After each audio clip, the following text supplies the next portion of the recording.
Hello, everybody. My name's James. Welcome to another Planet FPL Clash of the Correspondents. And on last week's COTC, we had the black and white derby. This week, it's the red and white striped derby.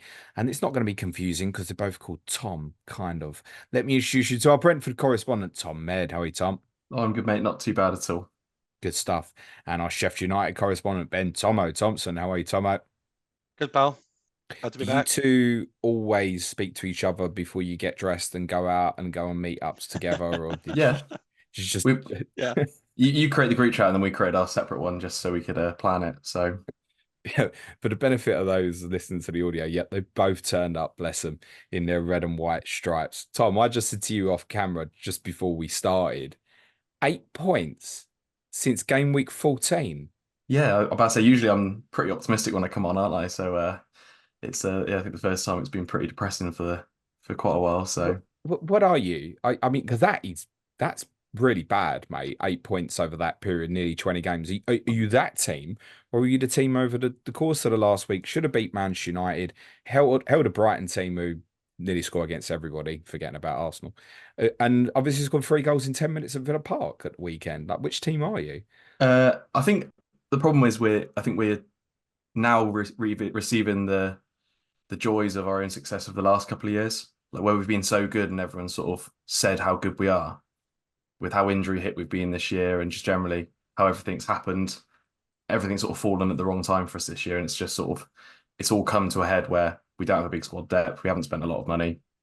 And therefore, the results are happening that you're getting. And, you're seeing no wins in the last 11, I believe it is. So, yeah, it's, Yeah, and it looks on the up when obviously Toney come back from mhm. suspension. You beat Forest, you won at Wolves, and everyone, yeah, be all right.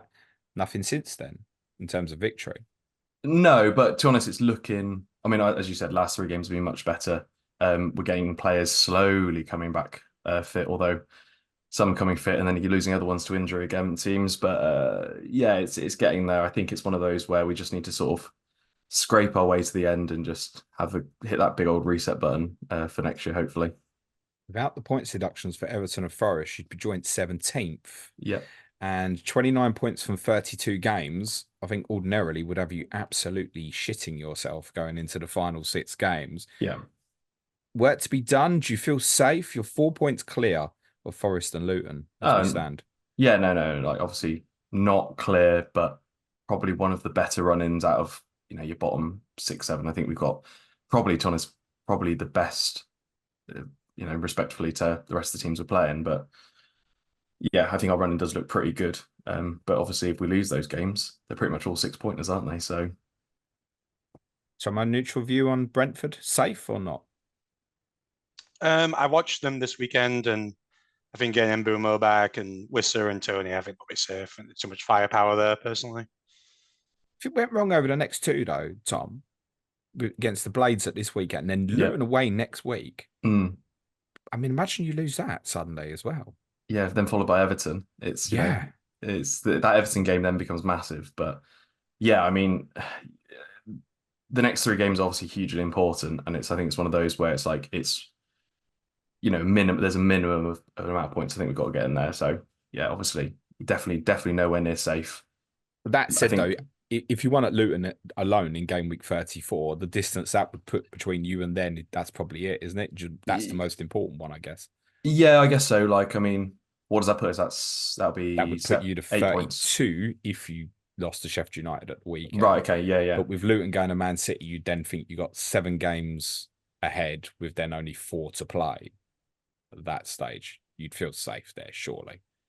Yeah. I don't know. Yeah, I don't know. It's one of those just until I think it's one of those until you're mathematically safe, you don't feel safe, especially where you are in sort of, Luton have obviously been playing generally better recently as well. So, you don't want to take anything for granted until you're sort of mathematically safe. But I'll feel more comfortable depending on the results, I guess, over the next three games. But yeah, I mean, if we can get a couple of wins out of the next three, then I'll be pretty happy. So Tomo, any chance for the Blades or not?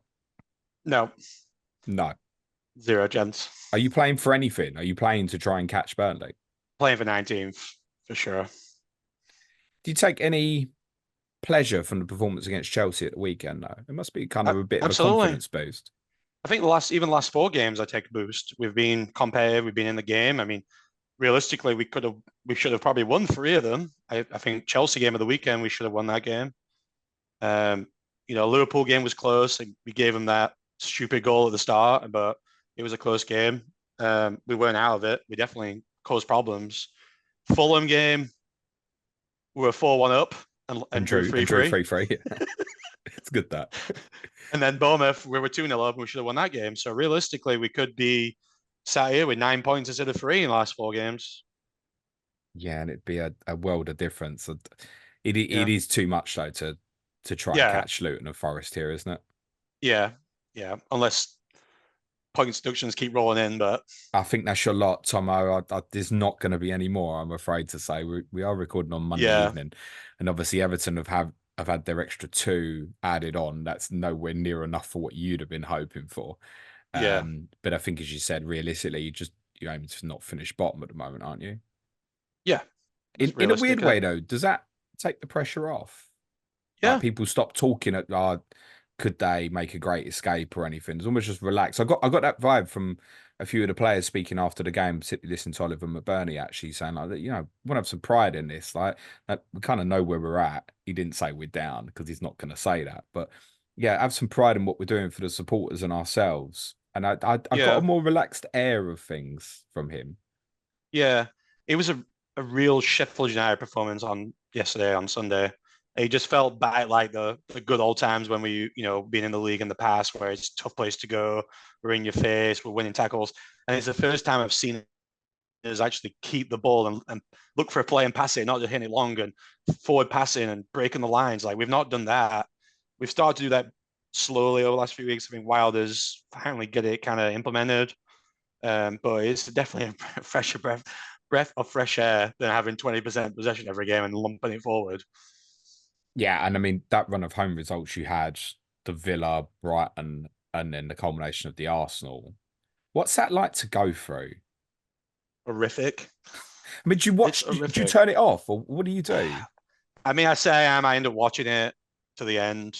I don't know why. I guess I like the pain and the anguish. But yeah, I think there was a stat where we're the first English club ever to concede 5 goals at home 4 games in a row. Because it was a Brighton Cup game as well, wasn't there? Yeah, and the Cup game too. And that Arsenal game, if they carried on, that could have been double digits easily. Does it become like a relief then at that? Yeah. That it doesn't get too embarrassing from that perspective. I mean, I say this is the red and white derby. Shout out to our Southampton followers are going, what about us? I mean, Sheffield United haven't lost 9-0 at home this season. So you can take some solace in that. Yeah. Tom, they've only won 3 games. One of them was against you. It was indeed. Yeah, that was another fun day for us this year. So it's going to be interesting this weekend. Yeah, I think that's I can't really call it at the moment. The way we're playing at the moment, it's going to be, I'd say, high scoring. That's going to be the okay. Two teams aren't defending well. Sheffield United are even defending better at the moment. So yeah, it could be an interesting game. What's changed from the Arsenal game, Tom? Because you played a back 4 that night. I mean, it obviously changed really early on, but you hadn't commonly been playing a back 4, but you did that night. What's changed since the Arsenal game? It's all Blaster playing midfield. Okay. I think him has really stepped up last few games. Osborne's done a really good job. Osborne was very good at the weekend. And that McBurney, Berrington Diaz partnership causes problems. How important McBurney is to us when he plays. Just getting the ball up the field, holding it up, winning free kicks, getting us out instead of it coming back over and over again. It's like ping pong. It's what it was like in a lot of the games. And to be fair to Arsenal, when they play, I mean, the form they were in, the play they played, they could have beat anybody 5 or 6-0 that day. So I'd take a little bit of pinch of salt. But, even the game prior to that, the Wolves game, we lost 1-0. We should have got something from that game. I thought we were good in that game. So I think there's a stretch now of 5 out of the 6 games, taking out the Arsenal game where we've been in the game and there's a bit of pride. And I think this weekend's going to show there's no pressure on us. All the pressure's on Brentford. So it's going to see how they handle it. We're just there for pride now. Is that a good thing for you, Tom, to have pressure on or not? Like everyone will assume you'll win this weekend, right? Yeah, I mean, I think about to say the assumption is we beat them, but I think we've always performed over the last couple of seasons. Whenever there's the game that's the free hit is the game that we've always come out and done really well in. So, our performance, I think our performance against the top six historically has always been really good because we've always gone there going, well, there's nothing to lose. And actually our performances against, mid-table, lower table oppositions always been worse, really. I mean, we've always seemed to have ground out results and done pretty well. But yeah, I mean, I guess the great example is obviously when we played Sheffield United this year. Everyone was expecting us to go there and win, and we end up losing. And it's sort of, so I think it's one of those where I think it's a different mindset we're going to be in going into the last few games. Because obviously, I think at the start of the season, we lost the game there. Whereas now it's like, we have to win. So I think it's going to be a slightly different mindset and maybe more of a bit, go for it. And it's going to be fine. But yeah, we'll see. Do you have to win? Do you think? I think you're right. I think the Luton game's more important, just from that sort of safety point of view. But I don't think it's a must win. I don't, because I think the other teams around us obviously are the teams that need to put in these must wins, and I think we do have that better run where if this one did go wrong, it's not going to be like the end of the world. And we're definitely one of those teams where whenever we have a really bad performance, we seem to bounce back and have a pretty good performance the following week. So yeah, I don't think it's must win, but I think it's one of those where it's heading towards that territory of must win. Yeah, well, you run out of games, and I mean, all of a sudden, if you did get beat at the weekend, Luton maybe would go in with home advantage as favourites against you. Yeah, then Everton would the following week, yeah, and then definitely. you're putting pressure on. Now there's still games after that where I think, yeah, Fulham, Bournemouth probably won't have anything to play for. Newcastle at home final day might be the same thing, but then suddenly, what looks like a great run of 6 games, suddenly individually on each one, you begin to ramp up the pressure. What's the feeling amongst the fan base, Tom, on this season? Is it just we understand injuries have been off the chart bad and that explain things, or is there a deeper concern? I'm not concerned really. I think it's one of those where I think it's all about where you look, really. You can spend time looking through the internet and the joys of Twitter, as we all know. You have fans that are going like, oh, sack Frank and things like that. It's like with what we've had the second worst injury, like days lost out of every team in the Premier League this year, which I don't think we've sort of been forgotten about. I think a lot of people sort of haven't really spoken about how bad our injuries have been this year. Our back four from last year haven't played a game together since September. So that's always helpful for your brand new keeper that comes in, who's, I think, been performing a lot better. And so I think if it was any other team with this sort of how we've performed this year, I think everyone was saying, oh, Frank's done a really good job. But you just see that mixture of fans going like, oh, yeah. The one that annoyed me was like, oh, he played the back five against Burnley. And everyone was saying, like, oh, why is he gone? Why is he in a back five against Burnley? It's like, well, people who've actually seen Burnley this year, obviously, that have good possession football and they've been hit on the counter. So playing the back five sort of made sense.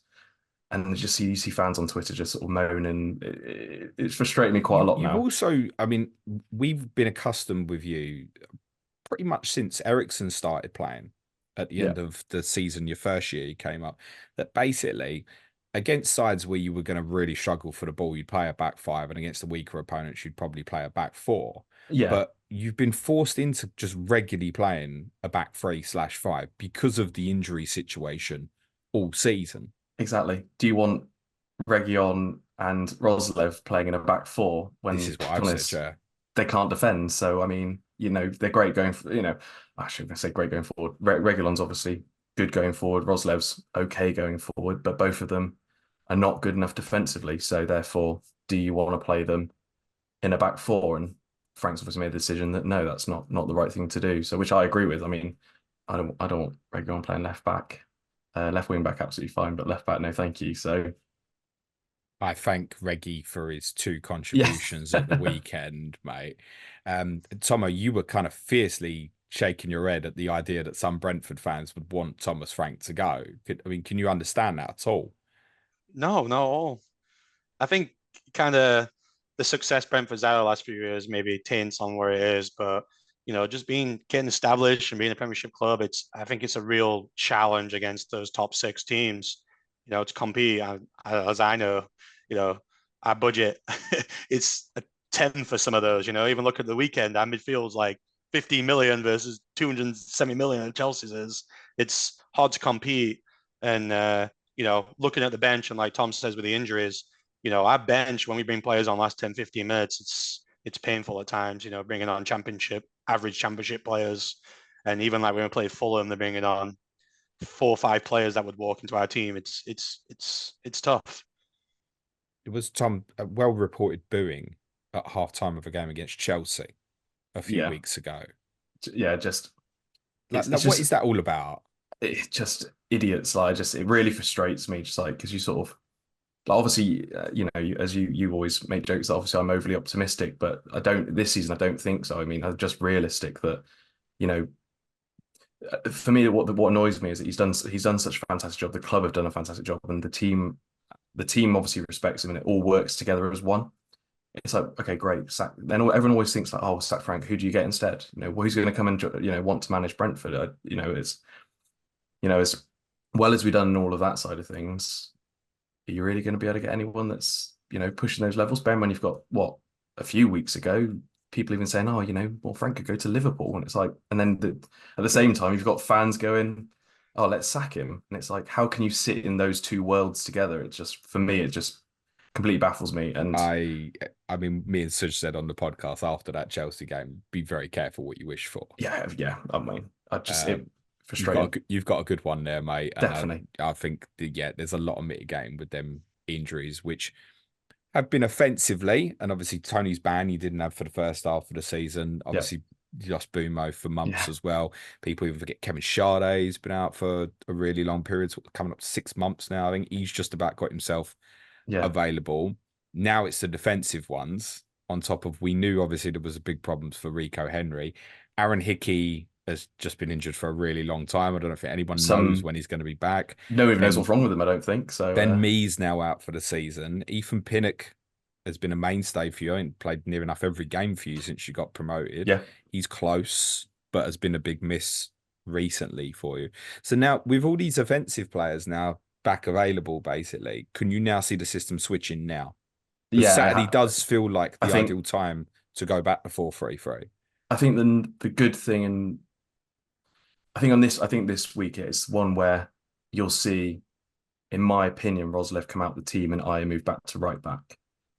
He started at right back at the start of the season. Actually, I thought we played quite well, and actually looked better playing there. I think that he came into right back when Hickey got injured, and he looked good there. Then he got his own injury, and it's all sort of been one of those where it's been trying to get a consistent back four. But I just think it makes sense for me with Mbeumo back, with Toney obviously should be fit obviously for the weekend if you believe what Frank says, and usually he's not one to make things up. And obviously Wiss has actually been playing okay, so I just think that front three is the three that needs to go out and play.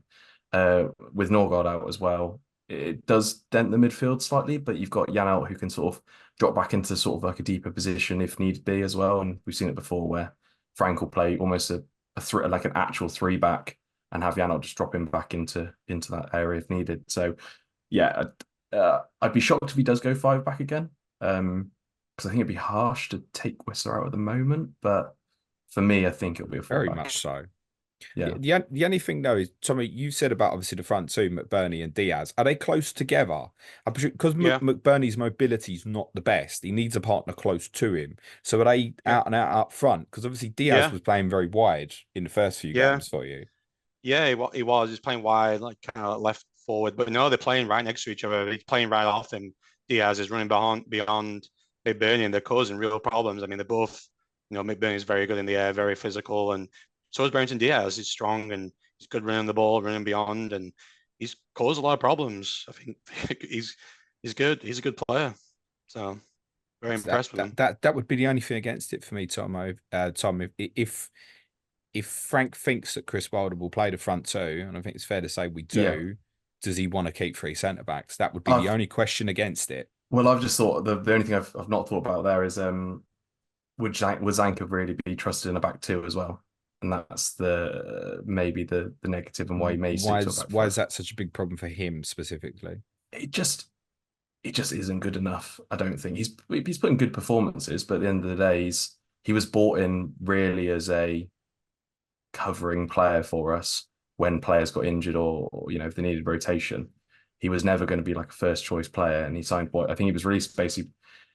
He got kept on for another year. He got another year contract at the end of last year. And I just don't think he's one of those players that he's, as good as he's been with it for us. I don't think he's not Premier League standard. And so my worry is if they do go to a back four, having him as a centre back. Could he go Rosslev and Region as fullbacks in a back four in a fixture like this? Do you think? I mean, he could do. It wouldn't be like crazy. I mean, he does have Jan in front of him, so obviously you can drop back and make it sort of like a. It might even. But the problem is because Norgard's out as well. So like all the sort of potential tactical ideas that he's got, he's just so restricted at the moment. So my thoughts then, okay, could you go to back four and have Jan sitting behind and have it like Jan playing as you'd see it in the team sheet as him playing centre back, but he'd then move into midfield. But even then, it's like, well, then who do you play in midfield? Because there's no Norgard.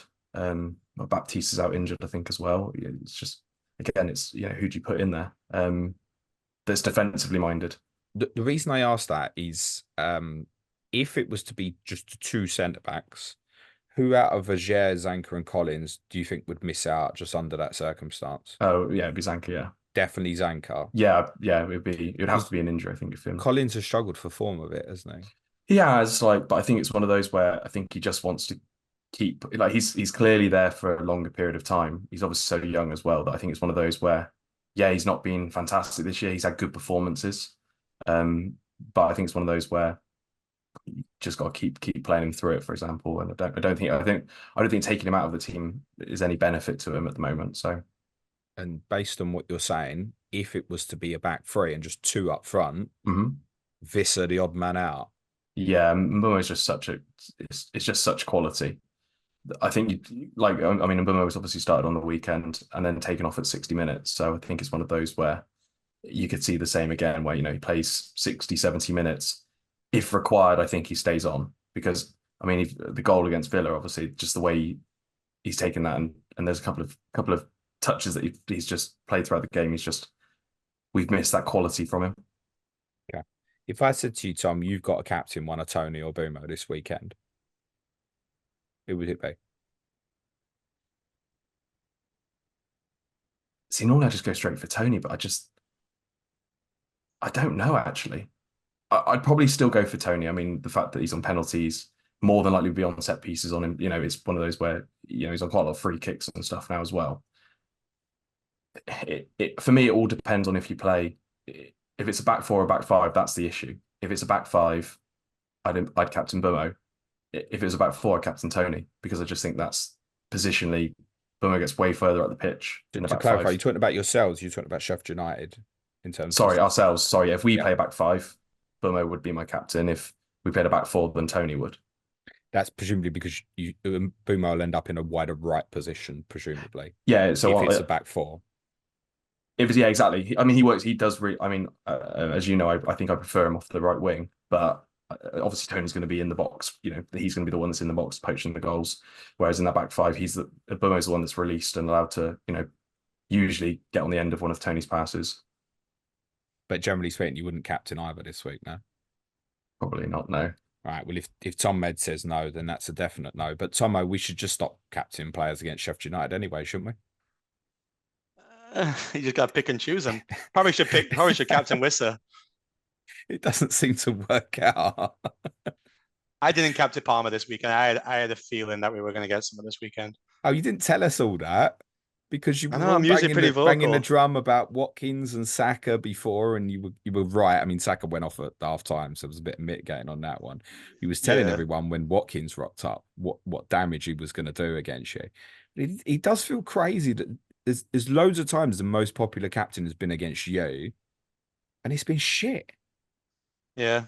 I can fit off the top of my head, like Son early in the season against you, Saka at home, Watkins at home against you, Salah last week, even Haaland against you, game week 3. He missed. I know he scored, but he missed the penalty as well, didn't he?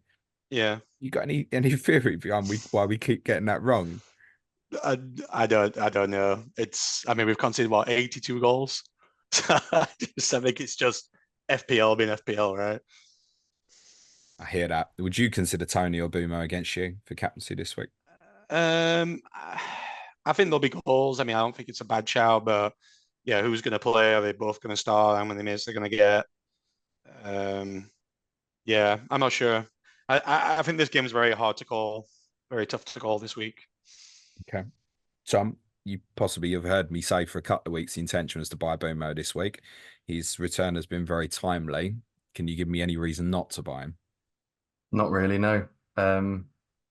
Yeah, I had a lovely transfer plan running through now to the end of the season. I'm probably going to rip it up to put Mbeumo in, but you know me, I always end up doing something like stupid like that, and it Thomas usually works. So yeah, maybe that's a good omen for it. No, I don't see any reason why not. He's looks. I mean, the Villa game, he looked fantastic. I thought there was a couple of sort of moments where he just showed his quality, and I think obviously the goal was taken incredibly well as well. So no, I can't see any reason why not to get him. Yeah, I mean, I think there's a crowd of people like me who are free hitting 34, wild card in 35, and going, okay, I want to buy players for 1 week. At least I know with Mbeumo versus, I don't know, Jeremy Doku, for example. I know I'm getting the minutes and Tom, now Yeah, after the minutes at Villa. There's not much doubt, is there? yeah. I think the only thing I would say maybe is if he starts the game and say we are doing quite well, then it's potential that they take him off, just precautionary, because obviously, it would be his first full 90 back if he played against Sheffield United and played the full game. So, I still imagine he'll probably get minimum 60 minutes, but, I'd say more like towards 70. But yeah, it's one of those where I can't see him unless it's required and we're chasing the game, say, we're 1-0 down or something like that, then I don't think he'll play a full 90. Yeah. Tommo, can you give me a reason not to invest in Mbeumo this week? No, I think any chance he scores a brace against us. I mean, yeah, there's definitely goals. Still conceding lots of goals. So, yeah. Would you fear more, Mbeumo or Toney? Just from a fan perspective, are you more Mbeumo, I worried? think. Really? Yeah, I think so. Tom, if someone was asking you to take a punt on either just for the 1 week, who would you tell him? Mbeumo or Toney? Probably Mbeumo. He's going to be like no ownership, and That's fascinating. Well, Toney's not in many. I mean, he's in my team. He's not going to be in many. I don't know. He seems like one of those players. I think because of the form he was in at the start of the season as well. So I wouldn't have even thought about him, to be honest. And then watching the Villa game, I just thought he looked so much. He looked on it. He looked like he was sort of back at the form he was at the start of the season. He looked so good at the start of the season. Was obviously on a fantastic run of scoring goals. Was no longer hitting the crossbar or the post. So just seemed to be on it. And yeah, that Villa game, he just looked really on it. So I just got a feeling that he just looks like maybe even something to prove. I think it's one of those where at the start of the season everyone was talking about him, and obviously injured for a long period of time now since the ankle injury. So one of those where I think he's just coming back, and everyone's sort of talking about Toney. Oh, Toney's back, all this, and it's almost like he's come back going, I know, actually, I need to prove again. So yeah, It's Toney a bit of a prick.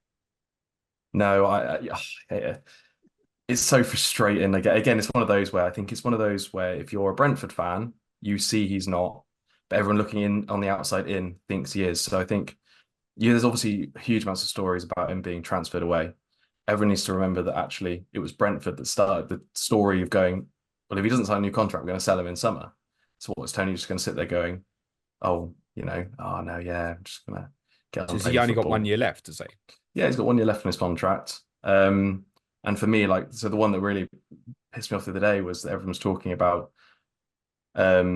He made the joke about, oh, perfect situation for me is for me to get sold to loads of money in the summer to Real Madrid, and it's like it's clearly a joke, and everyone goes, oh well, he's just a bit of an arsehole, isn't he? It's like, well, no, he just gets questioned about it every single week, and obviously at some point he's going to make a joke which people take out of context. I think he's nothing short of a absolute professional with all the stories around him, to be honest. And yeah, it's interesting you went down the transfer route because I never mentioned it. Okay. Yeah, no, true. He was having a row with one of his mates on the pitch at the weekend, no? That's fine for me. That's good. You want your players to be disappointed that we've come back from 3-2 and we've lost the game to what is generally just pretty poor defending. I don't think it was particularly Nathan Collins' fault, and obviously I don't know what that argument is about particularly. But for me, you want to see the passion from your players, and you want to see, if you don't win a game, you want your players to be not happy about it. So for me, I've no problem with it whatsoever. So back to the transfer speculation, because I did lace it for you, Tom. Yeah, So some of the speculation is that a few of the clubs are off put about him. works for me. Sign for another contract. And that's part why. And I don't even know where that's come from because, like, represented England last week. Great, fine, played really well, likable, like him as a goal scorer, etc. Where has this come from? It seems to be like a recent thing.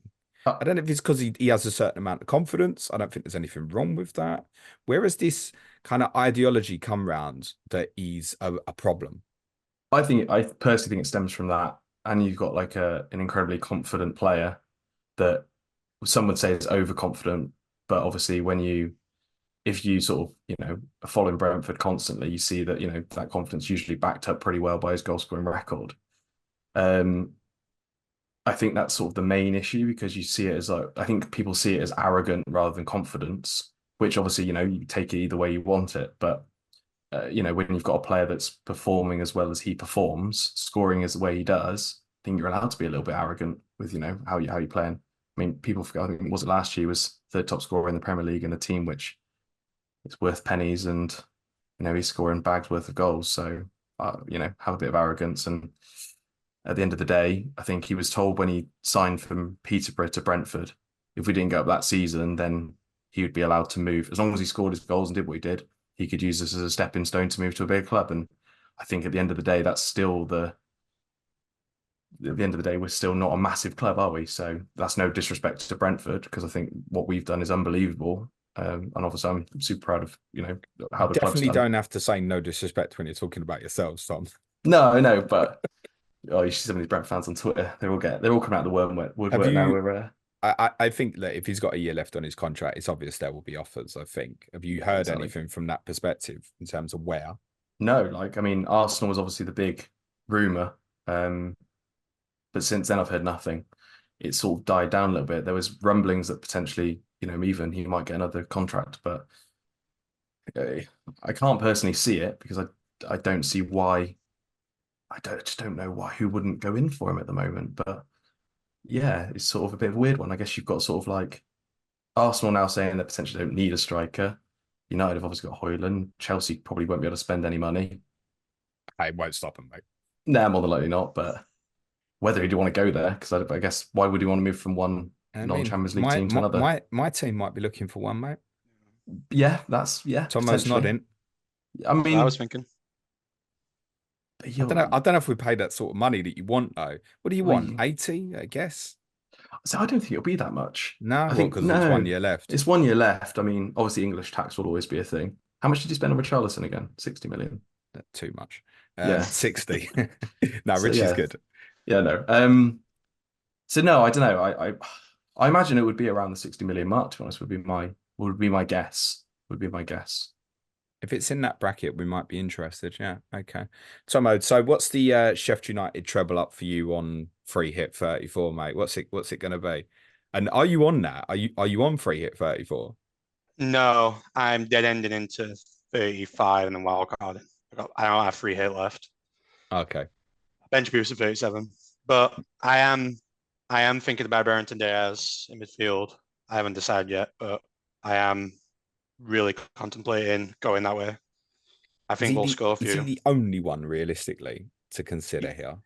I think McBurney could be as your third forward. But I think, yeah, Barrington Diaz. The problem that's happened is now McAtee's kind of dropped out due to them playing two up front because we can't really play McAtee in the midfield three because we get overrun. So McAtee's been kind of coming on more as a sub because McAtee would be the one I would say, but I don't think he's going to start if those two play.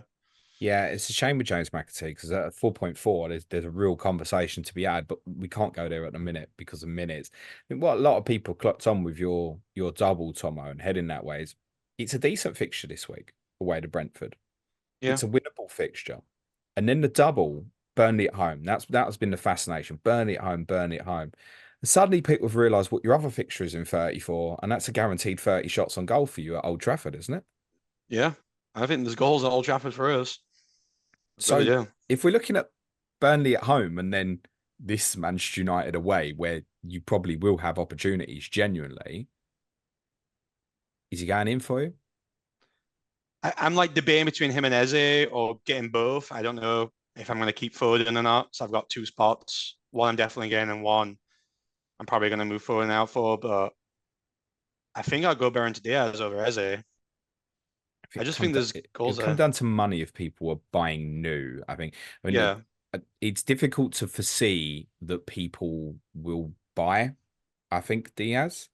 But Hmm. yeah, interestingly, for free hitters as well, if the money is a bit tighter, and I don't think it probably will be, but I just think the closer it gets, if Diaz was to return again this weekend, then suddenly people go, hang on a minute, he's got 6 returns in 8 games. These 2 fixtures in the double, OOP, won't take a lot for a good return. One goal across the double at that price will do great.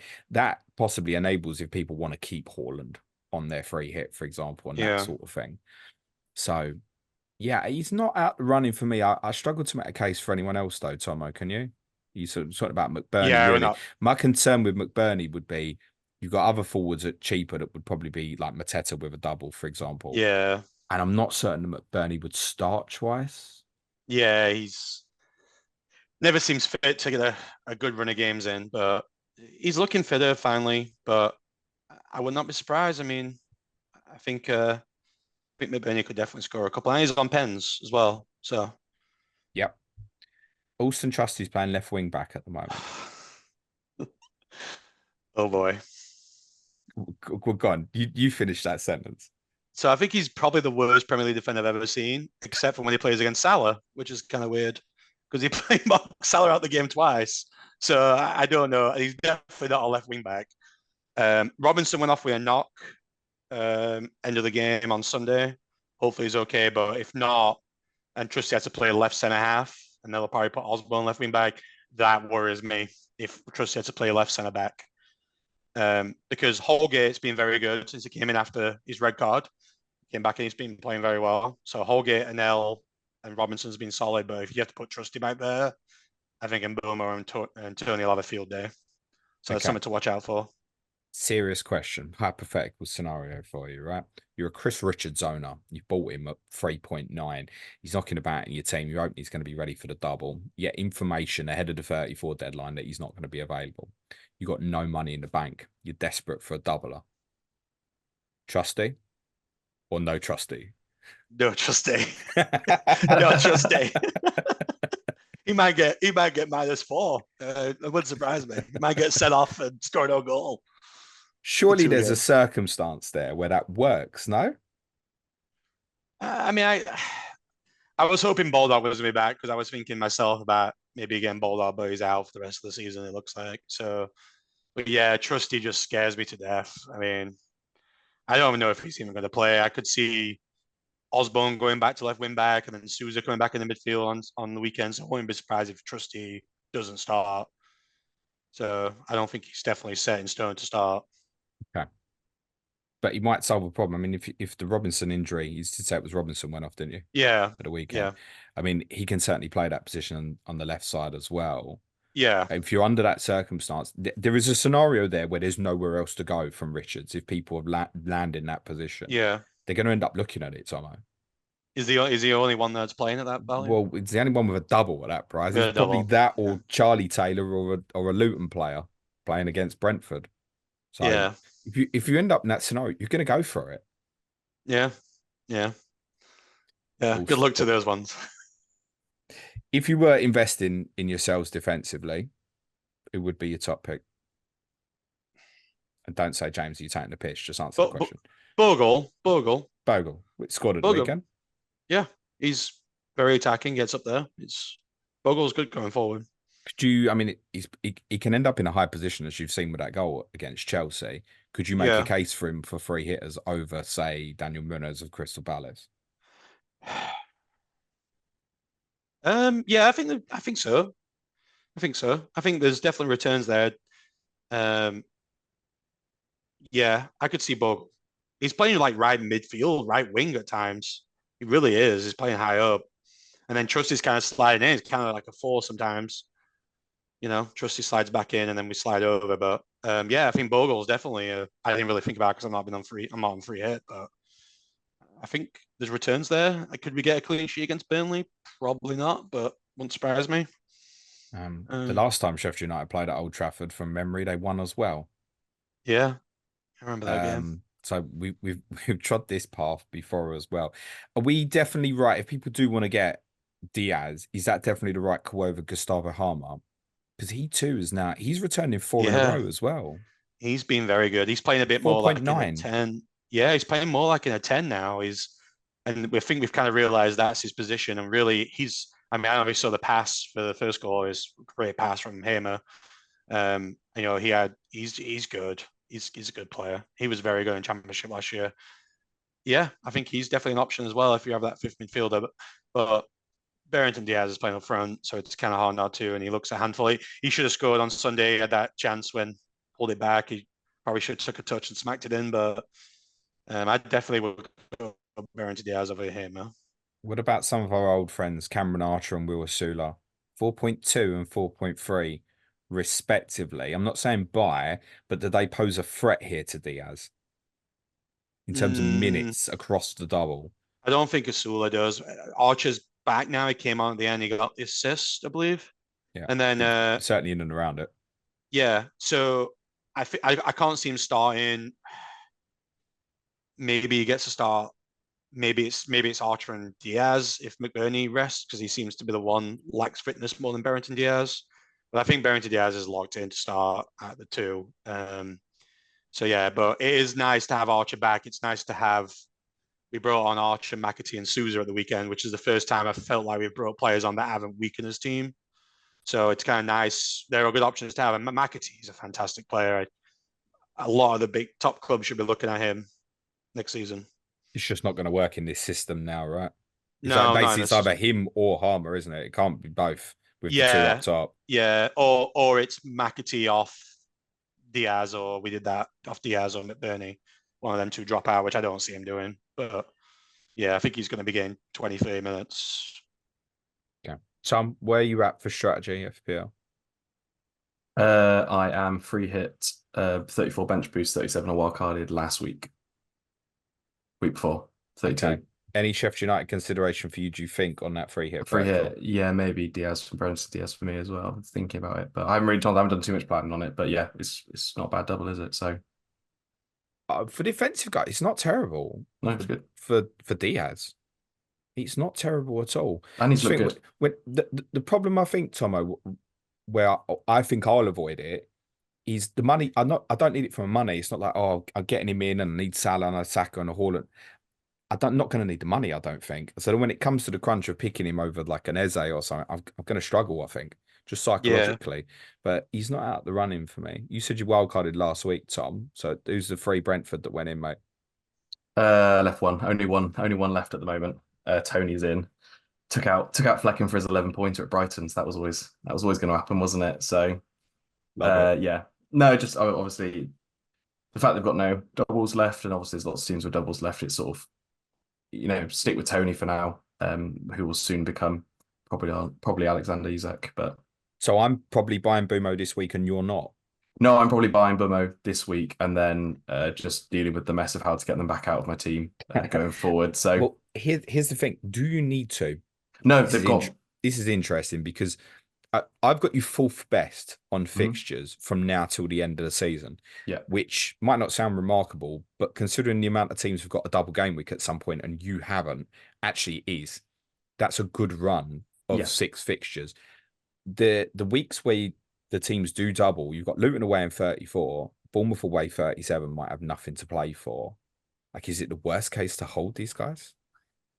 No, I think it depends on how you play. I mean, I'm bench boosting 37. I do love trying to get as many doublers as possible on the bench when I'm doing that. So if he does go, that'll be the only reason for it. And I think the problem with the 2 of them, really, I guess it's one of those where there's so much other choice.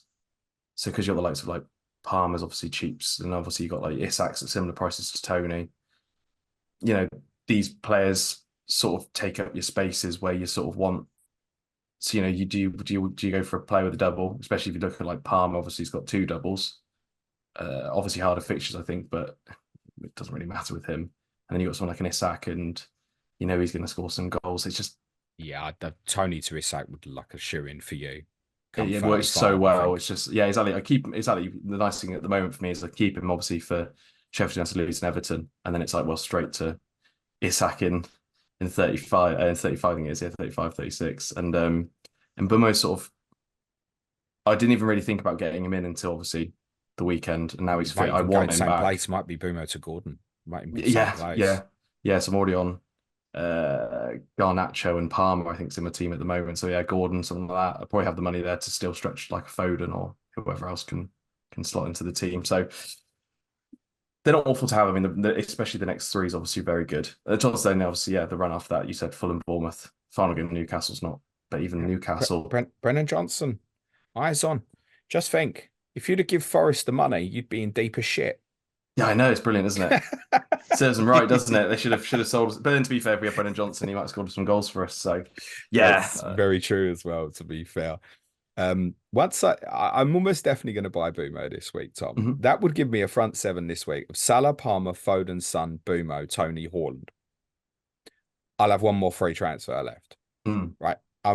If they're all fit, I can't see me using it offensively. So I'm looking for a defensive 1 week punt. Yeah. Tom's face, just like, oh, don't ask me, James. I've got a bit of loyalty to Reggie. Should I I? know. But I tell you what, I think I keep reminding myself of exactly what I thought when you had that double game week last year. Was like, if you want a Brentford defensive asset and it's really short term, get one of the centre backs. Well, which one do you pick at the moment? So, Well, that would be the question, maybe. no, I think if you're gonna pick any Brentford defender, you've got to go with Reguilon. He was fantastic against Villa. Do not expect us to keep a clean sheet because we can't defend across at the moment. It seems like we've forgotten everything it comes to when it comes to defending at the moment. But he had 2 shots, which John is a last sort of like sliding tackle, sort of kept him away probably from scoring very early on against Villa. And to be honest, it was 2 great assists, but he had the assist before the assist for the first goal as well. It was his ball across and just slightly over Visser's head, which dropped to Damsgaard, put it into Zanka's beautiful, obviously meant finish. Go of the weekend, in my opinion. Honestly, fantastic. That's what you unbelievable, isn't it? It's just what goal. Some skill. Try it. Go down the park, kids. Try it. It's difficult. Almost Di Canio-esque scissor kick. No, Reggie's the only one I think go for. Do you think you'll buy Reggie? As in generally from Tottenham? No, I don't think so. It's a shame. I know. I think Rico Henry's back. Yeah, And I it's know. just, and he's not going to, and at the end of the day, he's not going to want to, he's going to want to play, isn't he? So it's one of those where he's good enough to play. I said to you when you did it, it was a smart solution. Yeah, actually, for a very short term problem because I really like Rico Henry. Yeah, and Touchwood, he comes back and to be the player that I think should have been getting an England call up actually prior to his injury. Yeah. But back to the FPL, it sounds like Tom, you're saying I shouldn't bother. I wouldn't really, to be honest. He'll now go ahead and probably score a goal and get a hat-trick of assists, but it just seems it's one of those where, I mean, Sheffield United have been scoring goals, and we've just mentioned, obviously, talking about Barrett and Diaz and McBurney and how they've actually looked pretty good up front.